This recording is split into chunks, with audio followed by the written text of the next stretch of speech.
Industrias Panilejas, a nombre de su producto Café Santo Domingo, presenta El cafecito del día. El cafecito. Es un placer recibir esta mañana con un cafecito Santo Domingo al ministro de Economía, Planificación y Desarrollo, Temístocles Montaz. Muy buenos días. Muy buenos días, muy buenos días. Ingeniero. Encantado de estar con ustedes.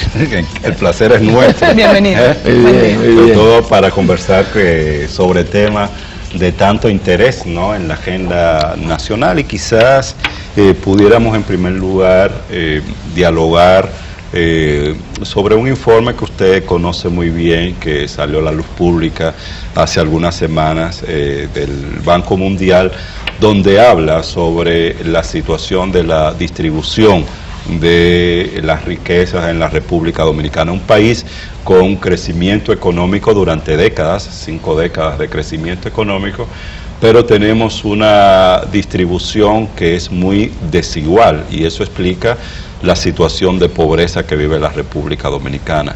¿Cómo se puede argumentar, justificar esa situación de crecimiento económico por un lado y de desigualdad y pobreza por otro lado? Bueno, a mí me parece que el informe que dimos a conocer nosotros en el Ministerio de Economía, Planificación y Desarrollo, elaborado por el Banco Mundial, es muy interesante, sumamente interesante, porque explica muchas de las cosas que están ocurriendo en República Dominicana en términos sociales, que muchas veces no se comprendían. Por ejemplo, llama poderosamente la atención que en el informe se establece que en la República Dominicana alrededor del 25% de la población es clase media. Y obviamente esto genera una cierta reacción, porque ya se había dado a conocer que la pobreza era un 41%, y uno dice, bueno, pero si la pobreza es un 41% y la clase media es un 25%, entonces la impresión que uno se forma es que hay un segmento muy grande de clase alta. Pero el informe da una explicación para mí muy convincente, en el sentido de que hay un segmento de la población que se mueve entre ese 41% que es pobre y ese 25% que es clase media, que representa un 33% de la población, que es un sector que en un momento determinado puede ser pobre y en otro momento puede ser clase media. Es un sector inestable, que no ha logrado todavía consolidarse como clase media, y que frente a cualquier situación adversa que se produzca en la economía, vuelve de nuevo y cae en la situación, de pobreza. Porque ¿Por qué? El informe, lo que relata, el tema es cómo lo miden. Ellos están estableciendo que todo segmento de la población dominicana que recibe entre $5 y $10 en paridad de poder de compra es un sector social inestable, que ya a partir de los $10 en adelante y hasta más o menos $50, ahí está la clase media, y que por encima de $50 de ingresos diarios, en paridad de poder de compra, se considera clase alta. Entonces, en ese esquema nos encontramos con un país en donde el 41% de la población es pobre, hay un 33% que es un sector inestable, que puede en un momento determinado ser clase media, en otro momento puede ser pobre, y hay un 25% que es clase media. Cuando ustedes lo ven globalmente, eso nos indica que solamente un 1% de la población se considera clase alta. El tema es obviamente cómo lograr consolidar ese segmento de la población que se mueve entre los $5 y los $10, a los fines de que se pueda realmente transformar en una clase media sólida. Porque yo diría que un elemento fundamental de la desigualdad social está ahí. O sea, el hecho de que nosotros no hayamos podido lograr consolidar un sector medio de la población fuerte y vigoroso, que al final de cuentas se convierta en motorizador de la economía. Si ese 33% se le sumara al 25%, si ese sector se consolidara, estaríamos hablando de una clase media que representaría alrededor del 54% de la población. Ya eso es una gran fuerza que contribuiría a movilizar el país, no solamente desde el punto de vista económico, porque muchas veces pensamos en que la clase media pues va a ayudar a mover la economía porque consume más, porque ya sus problemas no son simplemente la comida, sino que aspiran a otras cosas, sino además porque la consolidación de la clase media en la República Dominicana también sería un factor político importante, porque esa clase media todo el mundo sabe que es el sector que reclama transparencia en la gestión gubernamental, es la clase que protesta contra la corrupción dentro del gobierno. Entonces, mientras se mantenga esa situación de inestabilidad, aquí en la República Dominicana, siempre habrá un caldo de cultivo para el clientelismo, y eso es lo que hay que tratar de superar en el país. Usted dirige el Ministerio de Economía, Planificación y Desarrollo. En conjunto eso significa mucho. ¿Qué opinión tiene el ministro de Economía, Planificación y Desarrollo sobre el uso de 176.9 millones de pesos del presupuesto que hizo la Cámara de Diputados este fin de semana para la compra de electrodomésticos para repartirlos por el Día de las Madres? Y las habichuelas se las podemos sumar de Semana Santa. Mire, yo no estoy de acuerdo. Lo primero que quiero expresar es que no estoy de acuerdo con eso. Y que obviamente todas esas cosas lo que contribuyen es a desacreditar al Estado Dominicano, a las instancias del Estado Dominicano, pero además a desacreditar la gestión presupuestaria del Estado en sentido general.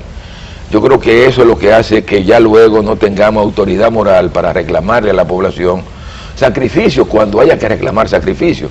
Porque si al final de cuentas los recursos que se están pagando vía los impuestos se cogen para darle dinero a cada uno de los diputados para que faciliten habichuelas con dulce o faciliten regalos, bueno, eso no está bien, eso yo no lo veo bien. Por tanto, desde el Ministerio de Economía, Planificación y Desarrollo, yo personalmente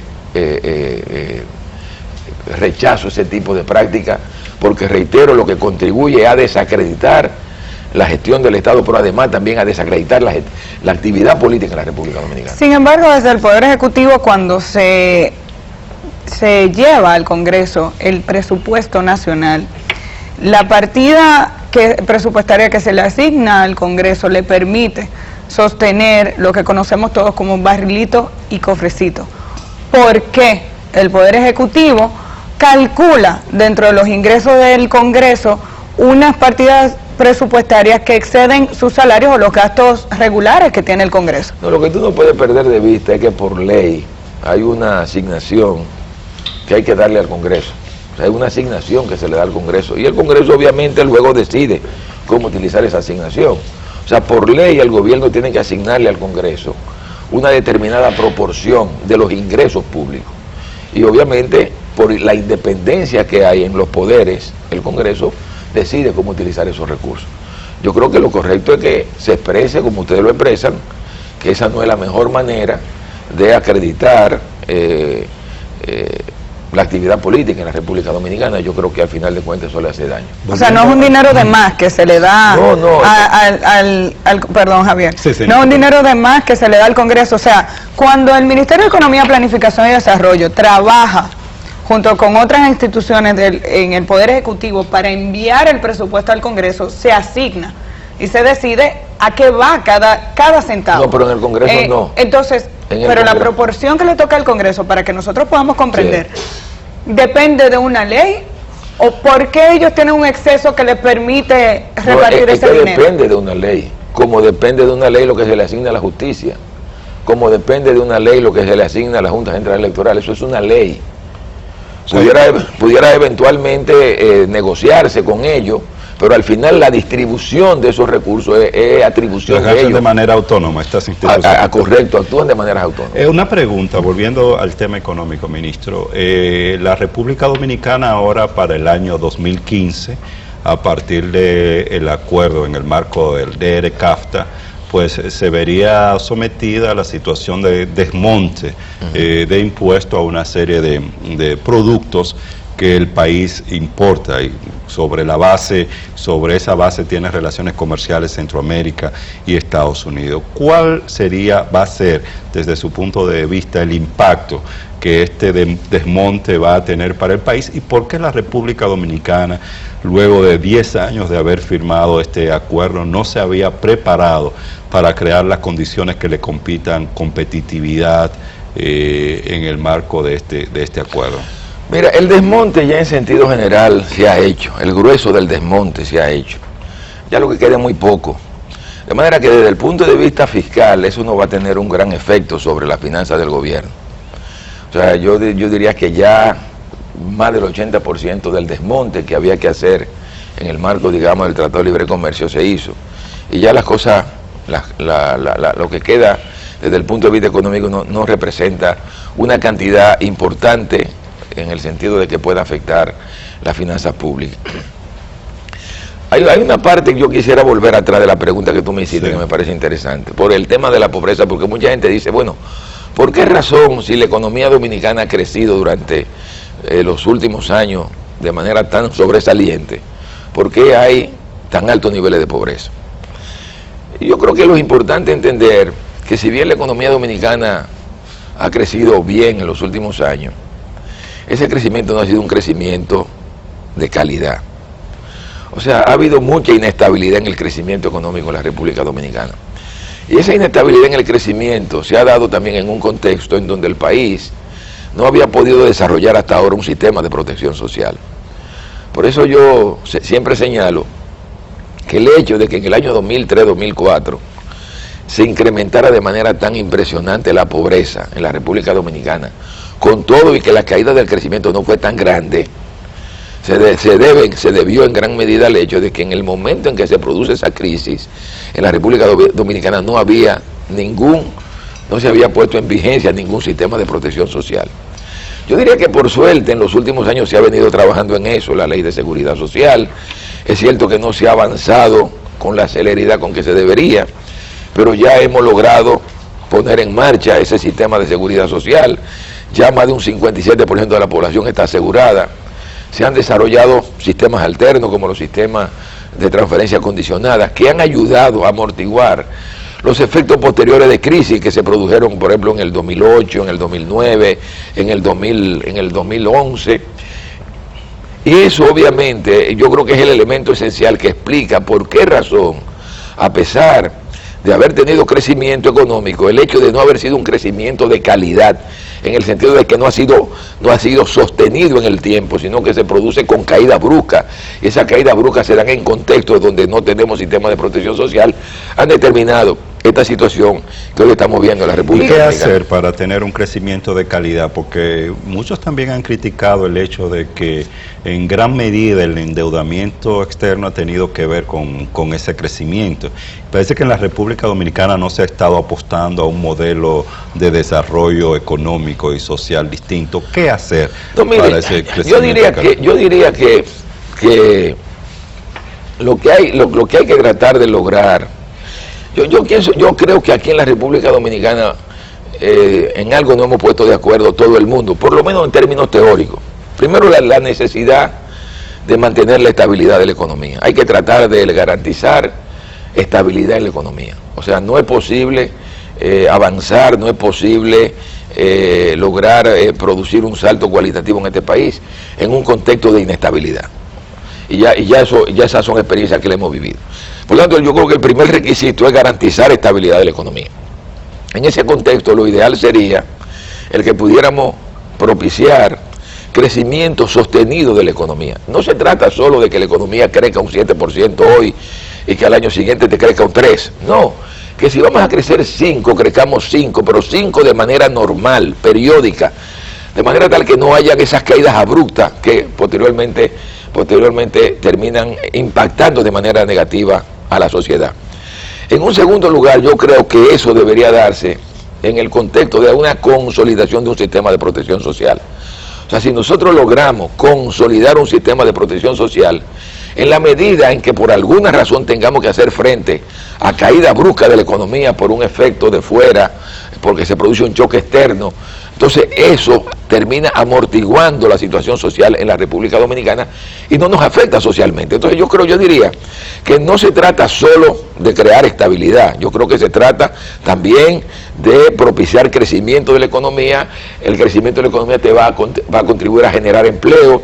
El empleo es la mejor política social para hacer frente a la lucha contra la pobreza, y eso debe venir acompañado de el desarrollo y el fortalecimiento de un sistema de protección social que ya lo hemos iniciado en la República Dominicana, que yo creo que lo que hay que ahora es consolidarlo, porque eso es lo que va a contribuir, y yo creo que ya ha venido contribuyendo. Yo siempre digo que si nosotros no hubiésemos tenido el sistema de protección social que se montó a partir del 2004, cuando se produce la crisis del 2008 y la crisis del 2009, eso hubiese sido traumático para la República Dominicana, y sin embargo no afectó desde el punto de vista social a la República Dominicana. Bueno, precisamente por ahí venía mi pregunta. Digo, el Partido de la Liberación Dominicana tiene ya 3 periodos consecutivos, usted tiene todo ese tiempo en el Ministerio de Economía, Planificación y Desarrollo, y nos está dando unas fórmulas que usted entiende son las adecuadas.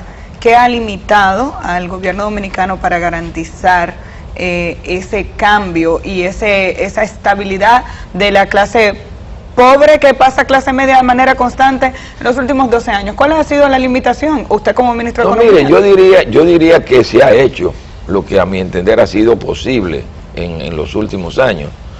Primero porque se ha garantizado la estabilidad de la economía, ha habido estabilidad en la economía.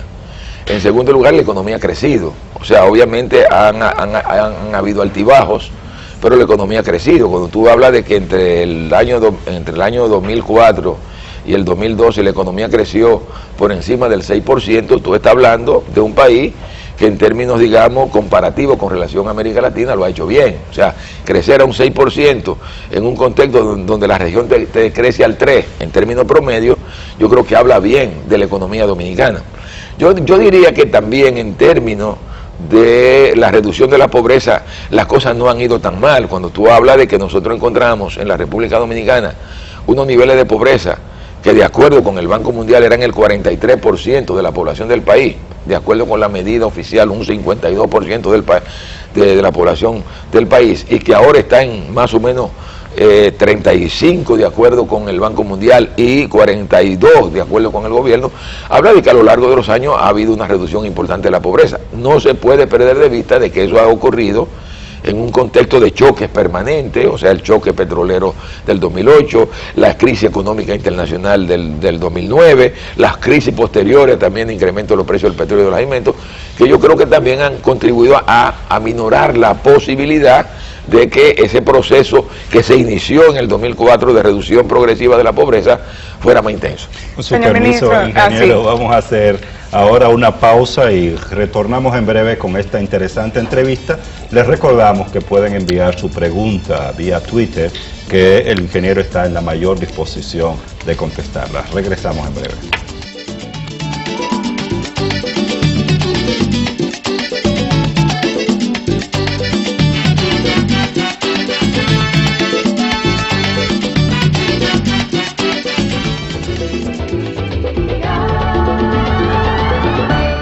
Industrias Panilejas, a nombre de su producto Café Santo Domingo, presentó